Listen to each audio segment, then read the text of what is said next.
In this final module, we will consider the concept of comparative advantage and gains from international trade. Let's begin with a short refresher. Economics is the study of scarcity. 3 times, right? Economics is the study of scarcity. Economics is the study of scarcity. Again, economics is a social science that studies scarcity. It is a social science because we examine human behavior and the choices that are required for both individuals and societies to make because of scarcity. Scarcity exists because all of us cannot have all we want of everything we want. Because of scarcity, we have to choose, make value judgments. We will examine some of the choices that must be made by both individuals and society. Now on to the interrelated concepts of scarcity, opportunity cost, and comparative advantage. The concept of scarcity, again, forms the foundation of your study of economics. From it springs all other concepts we have studied in this course, including opportunity cost and comparative advantage. Again, scarcity exists whenever all of us cannot have all of everything we want. This scarcity arises from the fact that these virtually unlimited wants must be satisfied with limited resources and a finite technology with which to combine these resources in a process called production. To acquire something in a world of scarcity, we must give up something else, which is called an opportunity cost. That opportunity cost could be other goods and services or leisure. Hence the expression, there is no such thing as a free lunch. Someone is paying for that lunch by sacrificing something else. Even if you give a child an allowance, the spending of it involves an opportunity cost, since buying a candy bar means that the child cannot buy another thing, a soda pop, for example, beyond the limit posed by the allowance.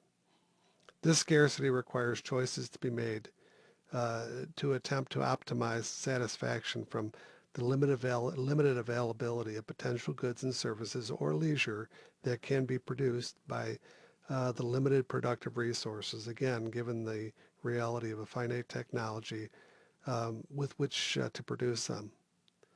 Poor choices reduce our standard of living. This is not only true for individuals, but also for society as a whole. On a global scale, it is possible that a nation could overproduce a product and exchange it for the good or another for a good that another nation has also overproduced. Um, International trade then is beneficial if it is based upon what economists call the comparative advantage, which can result in less scarcity, higher per capita standard of living in both trading nations than if no such trading had occurred in the first place. In this instance, the trade between two nations decreased scarcity. For example, on average, the U.S. farmer grows enough food to feed 150 plus people. I think it's about 155 people, well beyond our domestic consumption needs. This quote unquote comparative advantage in agriculture provides the U.S. with the wherewithal to buy other items from abroad where another country has a comparative advantage. Say, for example, manufactured goods from Asia. Now, there are exceptions to the law of comparative advantage. Again, there are several situations in which the law of comparative advantage may not hold true. First, if the nations involved in this trade are significantly different in size, specialization will not be complete. If you have a nation like the United States and Liechtenstein, you're not going to have comparative advantage necessarily. Um, Again, number two, a certain industry may not have comparative advantage in its infancy, but may develop that comparative advantage as it matures. This is known as the infant industry argument for trade protection, in essence.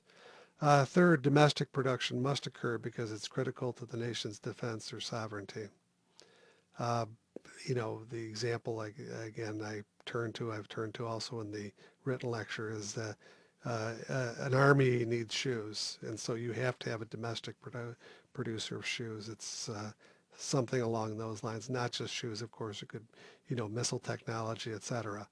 Um, at any rate, so comparative advantage in practice. First, using the concept of opportunity cost, let's walk through how a nation, in this case nation A, might have a comparative advantage over nation B in terms of a given product.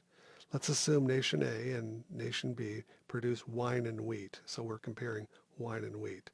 It cost country A 3 resources or productive resources to produce 1 barrel of wine, and it cost country A 12 resources to produce 1 bushel of wheat. In country B's case, it cost 4 resources to produce 1 barrel of wine, and it cost country B 20 resources to produce 1 bushel of wheat. In an absolute sense, you'll notice that country A, has an absolute advantage in both wine and wheat over country B. Looking at it in terms of comparative advantage, Nation A has a comparative advantage in the production of wheat, while Nation B has a comparative advantage in the production of wine.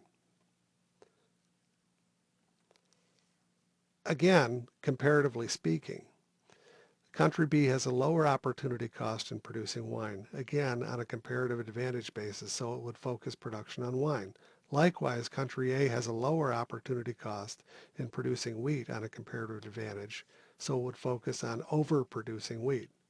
When we are comparing the two countries, A and B, in terms of wheat and wine, when A produces wheat, it gives up 4 barrels of wine. And when B produces wheat, it gives up 5 barrels of wine.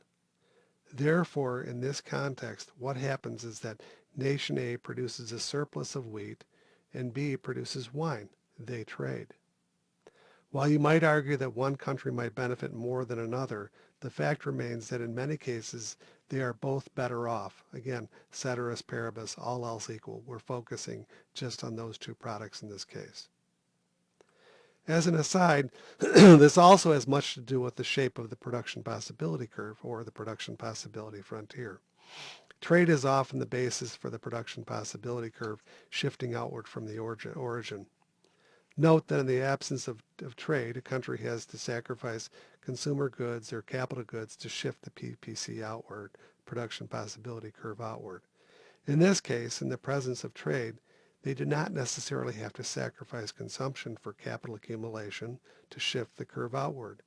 By engaging in international trade, both countries can consume or accumulate more capital, or any combination of the two, without having to sacrifice one for the other.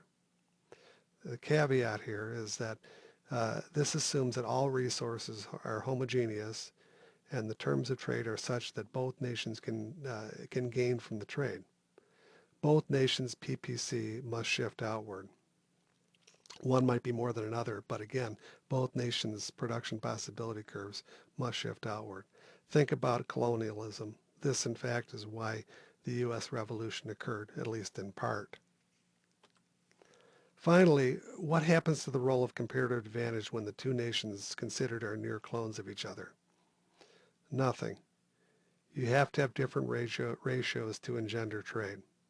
In this case, there are no benefits from trade. It's important to note comparative advantages can change over time, and they often do.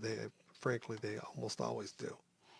A good example occurred in the U.S. in terms of steel production in the past. In short, the U.S. used up its once plentiful source of high-grade ore, and as a result, the U.S. now imports quite a bit of steel from places such as Brazil. Does the U.S. have a comparative advantage in autos? Now think about this in terms of the cost of labor. Labor costs, transportation costs, etc., has had a significant influence on foreign auto producers moving onshore in the U.S. We call them transplants. In fact, about half domestic auto production takes place in foreign branded car companies.